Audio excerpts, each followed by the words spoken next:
Guys, welcome back to my YouTube channel and I'm Sarah Jane Semek and for today's video.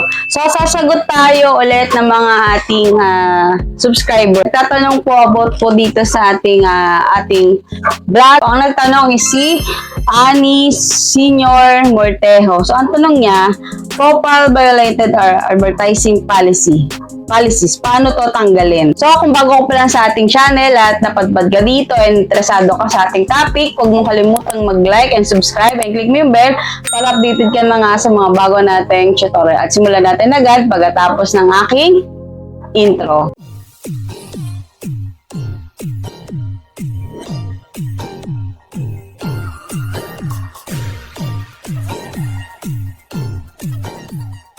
Bago natin simulan kung paano tanggalin yung ating mga profile-related advertising policy, so ano muna yung profile-related advertising policy? So sabi dito ni Google, what is advertising policy violation in Facebook? So sabi nga dito, if we find that an advertiser runs and content that severally or repeatedly violates our policy, we may apply advertising restrictions on their business account, ad account, page, or user account. Remember that our ad review process may extend to the destination of an ad such its handing page. Ito yung iba pang ibig sabihin. What happened if my Facebook account is restricted from advertising?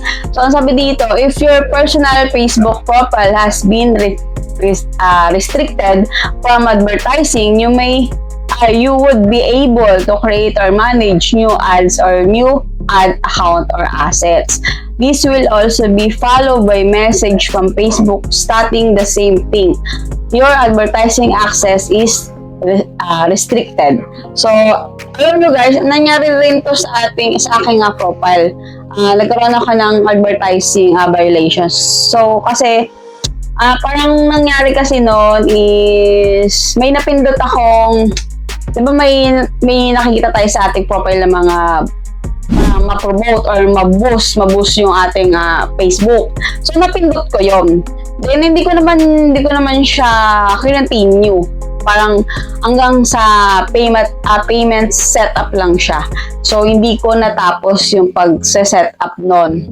Then, nakita ko na lang may nag-notify sa aking Facebook na nagkaroon nga ako ng advertising emerald na violation.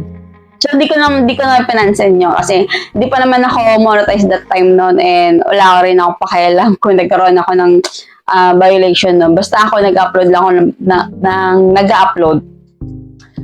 Sa ngayon, wala namang problema sa aking account o di naman siya problema sa ating monetizations kasi ang ano lang naman kasi ang advertising sa ating mga Facebook is ano yun eh. For example, nag-promote ka. Gusto mo nang mag-promote ng product. So, kailangan mo ng advertising. So, ikaw naman yung magbabayad. Hindi yung si Facebook yung magbabayad sa'yo. Hindi siya makaka-apekto sa ating account kasi tayo yung magbabayad kay Facebook. Hindi si Facebook yung magbabayad sa atin. Yun po. Nakuha nyo po. Yun po yung pagkakaroon ng advertising violation sa ating mga Facebook. So, wala naman po talagang effect yun sa ating Facebook, sa ating account. So, okay lang naman yun na nagkaroon ka ng gano'n. Pero, much better na patanggal din yung ganong violation sa ating Facebook. Kasi, siyempre, na-violate yung ating Facebook about nga dun sa advertising para maging malinis lang yung ating profile. Pero, once na mag-apply ka na for monetization for add-ons on Reels, advantage din kasi yon kapag wala kang mga violation sa Facebook mo is mas mare-recommend ka ni Facebook. Mas kakalat yung video mo, mas maganda yung analytics ng Facebook mo kasi nga walang problema. Nare-recommend ka ni Facebook sa iba't ibang platform, sa iba't ibang social media and ibang Facebook account yun. So, maraming makakanood sa'yo. Pero, sa akin naman, wala naman din akong ano doon. Inayaan ko na lang din yung aking violation about nga dito. Kasi nga, nagkaroon din ako talaga ng advertising. Wala naman effect siya sa ating account. Din ako dito sa chat GPT, profile violated advertising policy. So, ang sabi niya dito, ang pagtanggal ng profile violated advertising policy sa Facebook ay maaaring gawin sa pamamagitan ng mga sumusunod na hakbang. So, una, pag-review ng Facebook Community Standards. So, una, basahin at suriin ang Facebook Community Standard upang maunawaan kung alin patakaran o alin tuntunin ang na-violate sa iyong profile. Maaaring magkaroon ka ng mga paglabag sa advertising policy sa pamamagitan ng pag-post ng hindi naaayon na mga larawan, teksto, o iba pang nilalaman. So, yun nga, dapat importante din talaga na binabasa natin yung mga Facebook Community Standard natin. Kasi, rules yun ni Facebook na iwasan natin sa ating account para magkaroon tayo ng malinis na account. So, yun nga, for example, mga larawan, text, o iba pang nilalaman. Mga video, yan. Yung mga larawan na sensitive, alam nyo naman kung anong sinasabi ko doon, yung mga larawan na hindi angkop sa mga bata or sa lahat ng viewers. So, yun. Iwasan po talaga natin yun. So, pangalawa, paghahanap ng notification. So, kung naka-receive ka ng notification daw, kung ikaw ay na-violate ang mga patakaran ng Facebook, marahil ay meron kang natatanggap na abiso mula sa Facebook na nagpapakita ng iyong paglabag. Basahin ang abiso na ito upang malaman ang mga detalye ng iyong paglabag at ang mga susunod na hakbang na kailangan mong gawin. So yun nga, kung nakatanggap ka ng notification, so kung may step naman yun kung paano mong mawawala yung na-violate mo, so gawin mo yun. Sa pangatlo, pag-apela. Kung sa palagay mo ay hindi tama ang pagkakasala o merong malinaw na pagkakamali o pagpapasya, maaari kang mag-apela sa Facebook sa pamamagitan ng proseso ng pag-apela. Maaari mo ipaliwanag ang iyong panig at magbigay ng mga dahilan kung bakit mo inaakala na hindi ka dapat na violate ang patakaran. So, maaari ka namang mag-apela, mag-chat ka sa support inbox ni Facebook. Dito na hindi mo naman sinasadya or basta i-defend mo yung sarili mo na hindi ka lumabag sa violation ni Facebook. So, pang-apat, pagsubaybay sa mga tagubilin. Sundin ang mga tagubilin na binigay ng Facebook sa abiso na iyong natanggap. Maaring kailanganin mong gawin ang ilang mga hakbang tulad ng pagbura ng tiyak na nilalaman, pagbabago ng iyong mga settings, pagtanggap o anumang pag-aaral na hiniling ng Facebook. So, yun nga, maaring burahin mo na lang yung na-violate mong video or, for example, video or image or post. So, burahin mo na lang yung para, matanggal yung na-violate mong advertising or ginawa mo. Or sa settings, magbago ka rin sa settings mo. And, yun. Then, pag-aralan mo yung na-violate mo. Yun lang naman yung pinaka-importante nun na dapat sundin mo yung mga rules na sinasabi talaga ni Facebook para malinis yung ating mga profile. So, pang-lima, pag-iwas sa paglabag. Upang maiwasan ng paglabag sa inaharap, siguraduhin sundin ang mga patakaran at talintuntunin ng Facebook sa lahat ng oras kapag gumamit ka ng kanilang platform.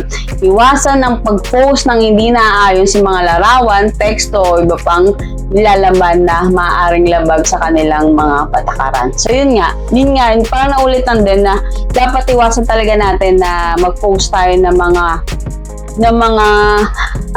alintuntunin na hindi dapat kay Facebook. Yun. Kasi gamit mo yung Facebook din, lahat no nakakakita, di ba? Kahit mga bata, matanda. So talaga dapat be careful tayo sa pagpo-post ng ating mga be careful palagi sa pag-post sa ating Facebook. So para malinis ang ating profile and hindi tayo magkaroon ng violation. panghingi ng tulong. Kung may mga issue ka sa proseso sa pag-apela o maaari kang iba pang mga katanungan, maaari kang makapag-ugnayan support ng Facebook para humingi ng tulong at gabay. Yun nga, kailangan mo mag-support inbox. So, kung may iba ka pang issue or tanong about sa Facebook policy, so magtanong ka lang doon. Ayun, masasagot ka naman agad. So, maaari ring tandaan ng proseso ng pagtanggal ng profile-violated advertising policy sa Facebook ay maaaring tumagal ng ilang araw o linggo depende sa komunikasyon ng inyong kaso at responsibilidad na sundin ang lahat ng mga tagubilin at patakaran ng Facebook. So nga, maaring depende ito sa profile violated natin. Depende naman to kung ma-accept ba agad ni Facebook, kung mababasa niya agad yon,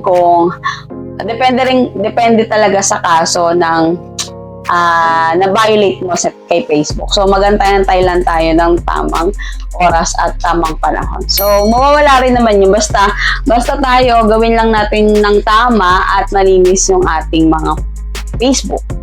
Yun lang po yung topic natin for today's video. Sana naman may natututunan po kayo ulit. Yan. So, meron pa ako ditong tinanong kay JetGPT. Sabi ko, bakit ka nagkakaroon ng profile violated advertising policy sa Facebook? So, sabi niya, may ilang mga kadahilanan kung bakit maaring magkaroon ka ng profile violated advertising policy sa Facebook. Narito ang ilan sa mga pinakakaraniwang rason. So, una, nilabag ang mga patakaran sa advertising. Maaring hindi mo sinasadya, nilalabag ang mga patakaran na advertising ng Facebook tulad ng paggamit ng mga larawan, teksto o labag sa kanilang mga alintuntunin. Halimbawa, sa paggamit ng mga larawan na may hindi naaayon nilalaman o pag-promote ng mga produkto o servisyo na bawal o hindi paintulot ni Facebook ay maaring maging sanhi ng paglabag. So, yun nga, di ba? Yung mga paggamit ng mga larawan na hindi naayon sa kay Facebook, pag-promote ng produkto o serbisyo na bawal dito. O, diba? Yun yung mga dahilanan. So, pangalawa, pangangalakal ng mga bawal na produkto. Ang pagbebenta o pag-promote ng mga bawal na produkto tulad ng mga droga, armas o iba pang illegal na mga bagay maaaring maging sanhi ng paglabag sa mga patakaran ng advertising ng Facebook. So, yun, maaari ding malabag yung mga ganun dahilan na mga ganong produkto tulad ng droga, armas, yun. Kasi illegal yun eh. Hindi naman talaga illegal yun. Hindi mo dapat binibenta yun sa Facebook. Diba? Common sense lang, bibenta mo yun sa Facebook.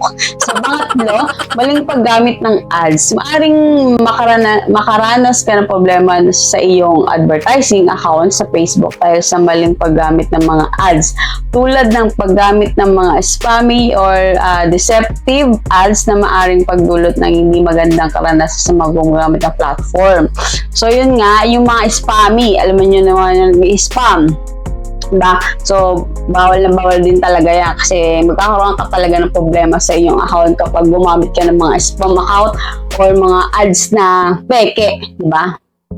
Yung sa pang-apat, mga paglabag sa privacy. Ang paggamit ng mga personal na impormasyon ng ibang tao nang hindi paintulot ang paglabag sa kanilang privacy settings ay maaaring maging sanhi na paglabag sa mga patakaran ng Facebook.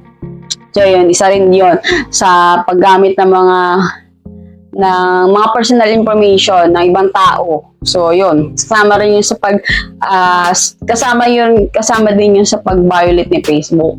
Panglima, mga reklamo mula sa iba. Maaring magkaroon ka ng problema sa iyong advertising account sa Facebook dahil sa mga reklamo mula sa ibang mga gumagamit ng platform ukol sa iyong mga ads, mga nilalaman na maaring labag sa kanilang mga patakaran. So, mahalaga na sundin mo ang mga patakaran at alintuntunin ng Facebook sa paggamit ng kanilang platform upang maiwasan ang mga problema ng iyong advertising account at upang mapanatili ang iyong profile na maayos na kalagayan. Tagalog yan. No? So, yun nga. Dapat talaga, umiwas talaga tayo sa mga bawal kay Facebook yun. Yun lang naman yung lagi nating tandaan na wag tayo mag-upload ng hindi dapat i-upload kay Facebook para maiwasan yung mga violation natin dito sa ating mga account. So, yun lang for today's video. Yun lang po. Sana may natutunan po tayo ulit. Mag-comment ka sa baba kung nagkaroon ka rin ng ganong issue about sa iyong profile. And mag-comment ka din ulit sa baba kung may iba pang tanong about dito and sa mga video natin. So, maaari kang manood ng iba nating tutorial about dito sa mga Facebook, about sa stars, about sa katong ng tutorial. Makikita mo lang po yun sa aking profile. And once again, I'm Sarah Jane Semic and kita-kits tayo ulit ang next video. And huwag mo kalimutang mag-like and subscribe and click mo yung bell para updated ka lang sa mga bago nating video. And see you on next tutorial.